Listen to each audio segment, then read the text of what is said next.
Hey everybody, it's Neil, the Barbarian Dad. I hope you're doing well today. And today I want to talk to you about one of my favorite things, hunting season. And it's coming up here in the eastern side of the United States, and I guess, everywhere else in the country as well. Quicker than you think. And I know it's August, and I know it's hot. There are some little things you can go out there and hunt. I know in Tennessee there's a special buck hunt for velvet that's one weekend. I probably won't go because there's too many ticks and it's too hot. But, it's time to get thinking about bird season. If you hunt squirrels, squirrel season.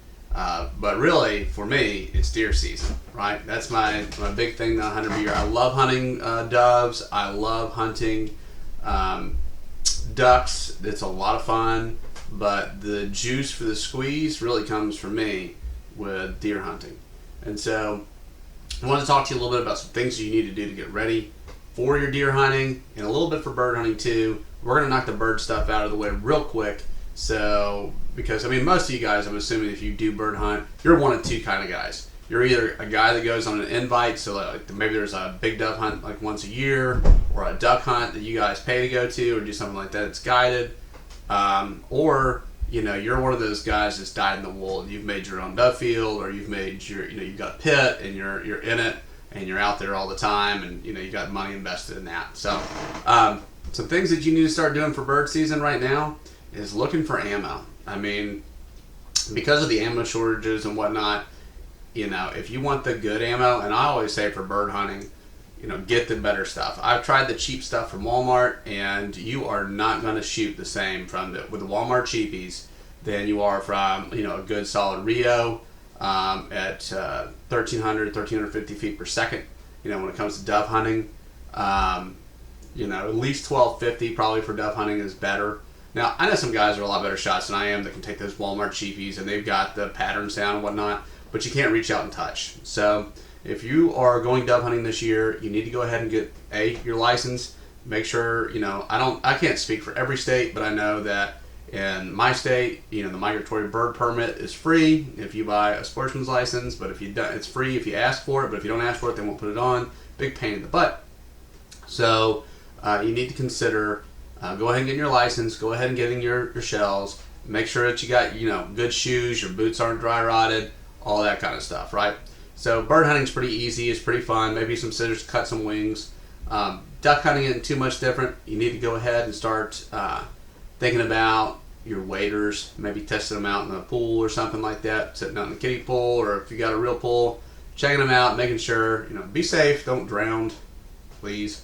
But you need to check and make sure you don't have any holes. There's nothing worse with duck hunting than rolling out to your pit and it's freezing butt cold out there in the morning, and then you get that little leak in your boot and you're going to be cold all day, and you've driven an hour to get there and it's just not going to be pleasant. So check your waders again, start looking for ammo, get your whatever your soup du jour of your ammo is, but you should get that now and start looking online. Ammo is starting to come back a little bit, but I'm assuming that there's going to be shortages in that just because there's shortages in ammo all over the place. So start thinking about that, and start thinking about making sure that your calls are working, that the reeds aren't screwed up inside your duck calls. Usually those things last a long time, but I've had calls that are go out.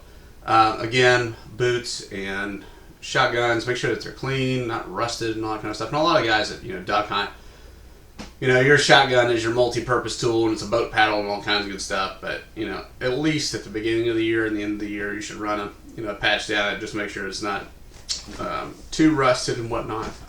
Though I think you should clean your gun after every time you take it out to the water, but that's just me. But you should check that.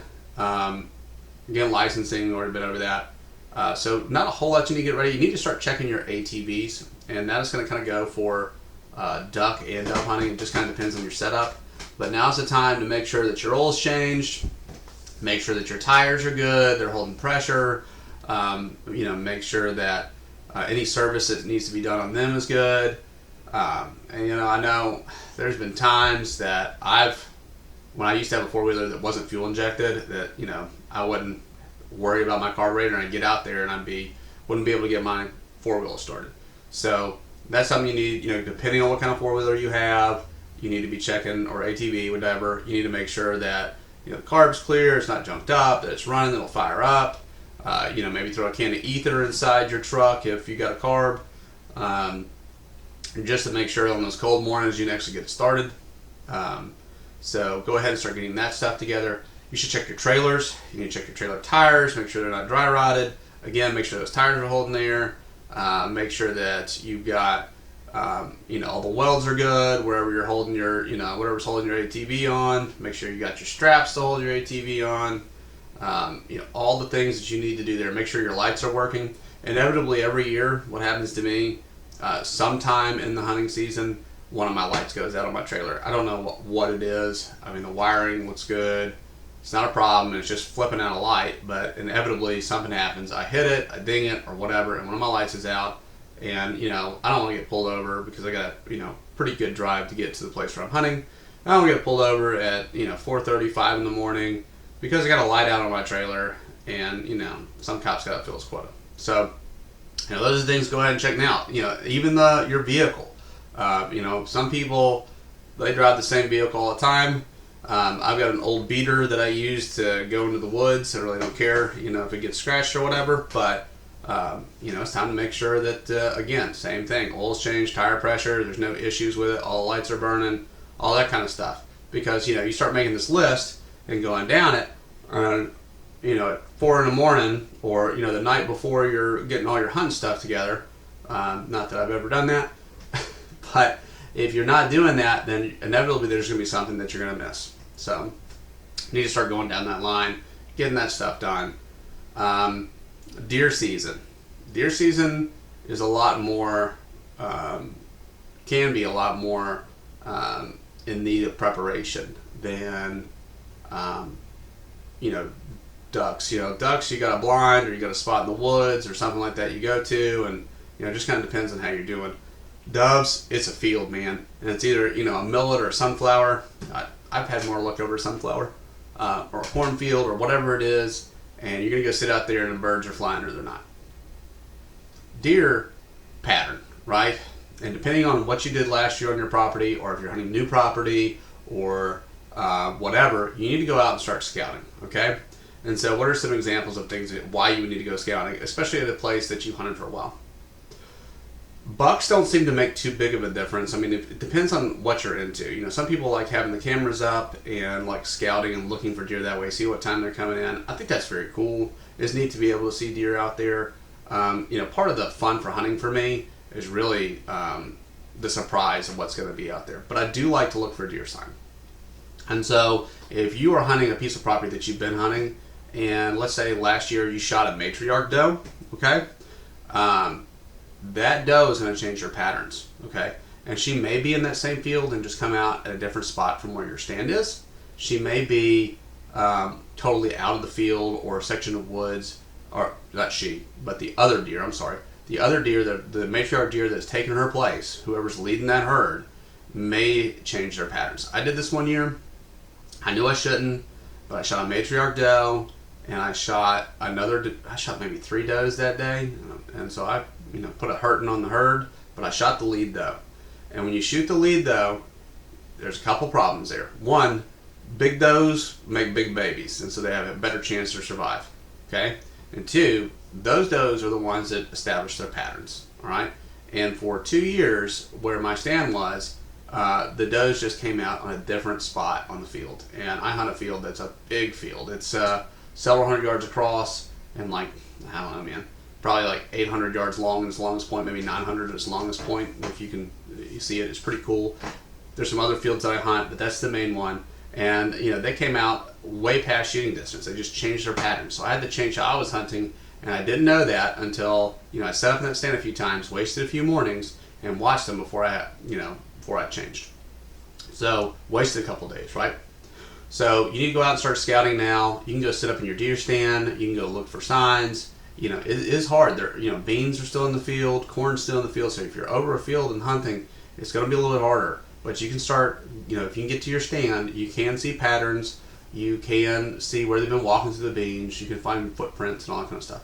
Now, obviously, deer are going to do things, they want to go to the least path of resistance. So at least you can see that there are deer in the area and they're moving around. You can wait till the fields are harvested. That's your call, but that's what you're going to be dealing with, because archery season's coming up, and a lot of times those bean fields and those corn fields, they'll be walking around the edges of them, and you'll be able to get a good shot, where in a field that usually wouldn't have such a good shot.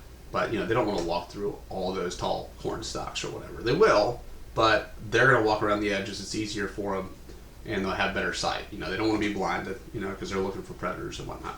So that all being said, time to get out there and get that stuff done. Time to go ahead and get your scent. Again, with the ammo. I mean, hunting ammo, it seems to be hard to find. I've had a lot of people ask me, hey, where are you getting your hunting ammo? Can you help me find hunting ammo? And I'm like, dude, I'm just like you. Go online and look for it. Go to your, local academy or Bass Pro or Sportsman's Warehouse or whatever place it is, and look and try to go there on the ammo days and see if they have what you're looking for. The unfortunate thing is, like last year when the ammo crazy was going on, I've been shooting. I shoot a 270, and I have a couple of them. Been shooting them for years, and I could not find ammo for that thing. And I had to use a different grain because I bumped a scope, or the scope's gone bad, or whatever it is. Something's wrong with my scope, and I couldn't get ammo to even sight the thing in. I had one box left. Thankfully, my brother went by and found a whole bunch of ammunition at like a local Bass Pro, and he picked me up 4 boxes. So now I'm probably pretty flush. I need to go and sight the thing in with it, but I'm looking at using some of these older rounds that I have, getting on paper, and then fine-tuning it with a couple of those other rounds, and I should be good to go. That being said, you need to make sure you have good ammo stock. You need to make sure that you're looking at your lots, because they will use different components. So if you're going to buy some, I recommend buying at least 4 or 5 boxes, so that way you'll have ammo for the next several years. Typically, unless something's wrong with my gun, I'm not saying I never miss, okay? But typically, if I'm not hunting and I'm going to shoot 5 or 6 deer, I'm not shooting more than 7 rounds. I'll miss, once or twice sometimes, but typically it's right around that ammo count. I'm not trying to make crazy shots unless I need to, due to the Tonka deer. I mean, I don't know if you ever saw this with a wolf. He's talking about buffalo, but big deers out there, and I made a good shot last year. It was 380 some odd steps. Shot a really good 9-point, but was missing that one. It had a little ring hanger for a 10, but I digress. Get your ammo.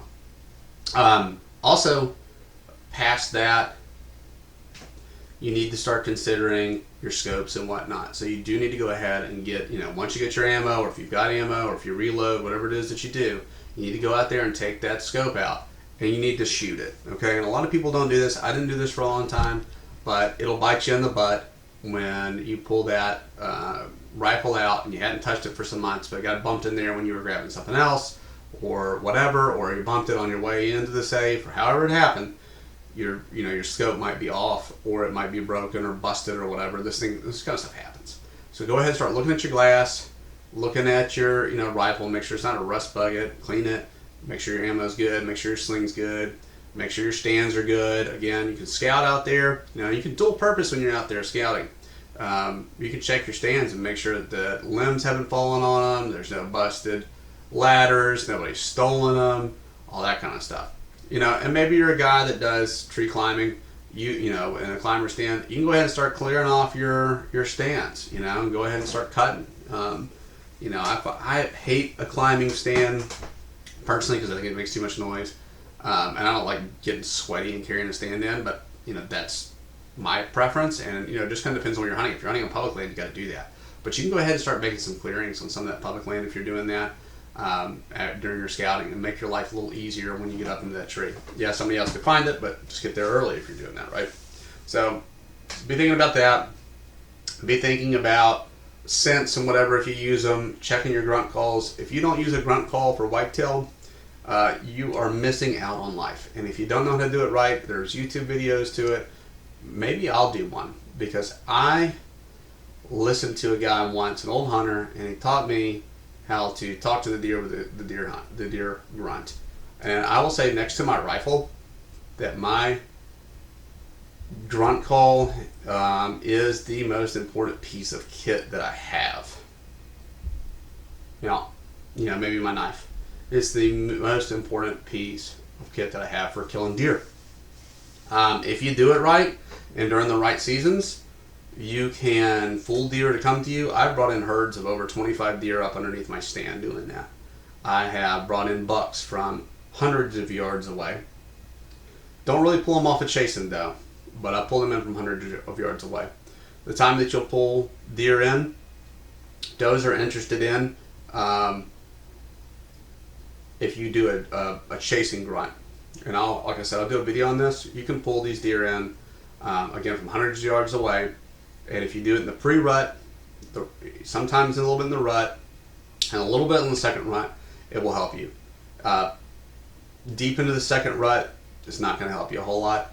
But at that first beginning of season, when the deer are just about to go into it, man, it works so well. It brings in all kinds of deer. And right as the rut's going, as long as a buck isn't chasing, it'll bring bucks in. Bring in a lot of different bucks. And sometimes that big buck. But the big buck's typically right there at that right with the beginning of rut. Anyway, maybe I'll do a video on that and I'll show you guys how that works. Because I want you guys to kill deer, and the grunt call is a great tool to do that. A lot of guys like to rattle. I've rattled a little bit. I've made my own rattle bags. I've used the little horns, and I've rattled in like some 4 points and such, and a couple of does that are interested. I haven't had nearly as much success as I have with the grunt call. Same thing with the bleat cans. I've bleated in a couple deer. I like those as adjuncts. Those are not my main tools in my belt. If I forget those, I'm not really concerned about it. If I haven't talked about it already since, don't think I have, but get your deer pee, you can put that out there. It really does work. You can throw it out there on the, on one of those little wicks that they have and put them up on a tree, and the deer will come by and smell it, so that's cool. I like it as a scent cover, and it's probably, I'm not suggesting you do this. It says on the bottle, don't do this. You can attract deer to yourself. But when I'm out hunting deer, I'm trying to attract deer to myself. And so I'll throw it on the bottom of my boot, which makes your car stink, by the way. Or I'll put it, as a drag, get a rag and, put it on there, and then, trail it behind me with a string. Problem is when I've done that, typically it gets caught up and I'll lose it because I'm walking a pretty good way into any of my stands. So that's a thought. Because I really like cover scents. I really do. I will wash my clothes in some of those smell, anti-human smell stuff. And I do have some of the anti-human stuff. That stuff's great. But I don't know that it's necessarily necessary. The most important thing, obviously, is hunting the wind. So, those things, I think any advantage is good, but I don't know how necessary that is at the end of the day. Some people get really into that. And I mean, I've killed deer in, jeans I've worn for a few days and a flannel shirt, I typically don't even wash my the coat that I wear. I never wash it. Sometimes I'll spray it with a pine scent or something like that. But I'm not even really worried about that, to be honest with you. As long as you're hunting the wind, and as long as deer don't see and hear and smell or smell and see you, one of the three combinations, you're typically okay. And even if they do, if you've got a grunt call, you can bring them in. So. Anyway, those are some things that you need to do for pre-hunting season. Get those things in order. Get your knives sharp. You need to do that. Make sure your ropes are good, so you can hang them when you get home. You need to figure out what you're going to do, how you're going to process them. If you do not know how to process a deer and you just feel gut it and take it in somewhere, you should really consider doing your own meat. We've got a deer pandemic, had it for a few years, called chronic wasting disease. Adds a little flavor, I think, to the meat. Just kidding. But, I've probably eaten that stuff, man. That a couple years ago they were like, hey, by the way, chronic wasting disease is here now, and this county is infected, and the neighboring county is infected, blah, blah, blah. And I was like, man, diseases just don't show up like that. I'm sure that those deer had it. I'd heard rumbles about it for years. So I'm sure I've eaten it. I just have this tick, from eating. I'm just kidding. I'm not really worried about chronic wasting disease. I'm not like, if I knew the deer was sick, I'm not going to eat it. If it tested positive, I'm not going to eat it. But, and I knew it, but I guarantee I've had some. I mean, I used to take it to a processor, and they would grind at least 4 deer in that, and they did that for years from all the surrounding areas. So I don't know. I'm not, like I said, I'm not too worried about it, but grinding your own meat and having your own deer, it gives you the flexibility to do these things when you want to. Now, it's a lot more work, but I think the product comes out a lot better. And I'm actually in the middle of doing a video of grinding because I did not get to the grinding like I wanted to last year. And so I'll post it up to you and show you how to grind hamburger meat or sausage or whatever you choose to do. With deer, I'll show you the product that I use and all that kind of stuff. But you need to start thinking about how you're going to process it. Again, prices have gone up. They're processing a whole lot of deer, so there's only so much they're going to do as far as cleaning goes. You can be much more sanitary. You can use a better fat ratio, and it'll cost you a heck of a lot less. You can use better fat. If you go to a butcher, and like I said, the product will be better. You can play with it, and you can make what you like instead of having a standard 10% fat or whatever it is that they might want to use. You might want something more. I like 20-25% personally. I think it gives a better flavor. And I use beef fat. So think about getting your tools there. Again, I'll try to go ahead and put out that video of grinding and the review of the tools that I use, the grinder that I use, so you guys can start thinking about how you're going to process. You should also think about storage, how you're going to do that. Get your butcher paper or your vacuum sealer. I think I'm going to be moving the butcher paper. I've been using vacuum seals for a while. They've been fine, but butcher paper seems to do a little bit better job. So we're going to give that a shot this year. And let's see here. Any of those other packing supplies that you might need. There are packaging for ground meat, the little tubes. Those are pretty good. So you'll need to figure out how you're going to do that. You can buy those pretty cheap off Amazon now. But I would go ahead and get this stuff. People are going to be buying it. There's going to be some sales coming on here or there. But, you should really consider going ahead and getting that stuff now. Go ahead and get, there's been supply shortages due to the crazy. And, hunting is a great way to put meat on your table, especially if meat shortages are coming, which I think they are. Get a higher quality meat and cheaper, if you do it the right way, especially when you amateurize it. So be thinking about those things. I think that's about all you need to do to get started. If it's not everything, it's a heck of a good start, okay? And, if you haven't obviously acquired your land yet, you should be looking at how to do that. I'm not poo-pooing hunting, public property at all. And, out west, that's what you do. But in the south, public property, you end up getting some yahoos. And I don't mind archery season out there, but I get kind of nervous with, every time I'm thinking Harry out there with a rifle. That's just me. So I'm blessed to hunt on some private land, but you may not be, and you got to figure it out at some way to do that. But it's a great thing to do. It's great for kids. I'm going to be taking my oldest son out this year, and that's going to be a lot of fun. Hopefully we'll get to do a video of that, of his first hunt, and hopefully we'll be able to get a deer. He's not going to be shooting anything as far as a deer goes. He's just not big enough in frame yet, but I'm going to take him out there. I'm going to set up a pop-up blind and let him get kind of used to that. So and that'll be fun. So anyway, I hope this has been helpful to you. I will post a couple links in the description below to give you some ideas of some of the gear that I use. It won't be extensive, but it should help you out with that. If you have any questions, put them in the comments. I'll give you a handout there. If I can, give you whatever direction that I can hopefully give you. I've been doing this for a long time. I've been killing a lot of deer. It's pretty much all we eat. We do eat some chicken and whatnot, but we eat a lot of venison. So I can help you out on all that. Maybe we'll do some cooking episodes or whatever later if there's any interest. But anyway, y'all stay uncivilized. Get out there and kill yourself some of your food. And y'all have a good one. Until next time.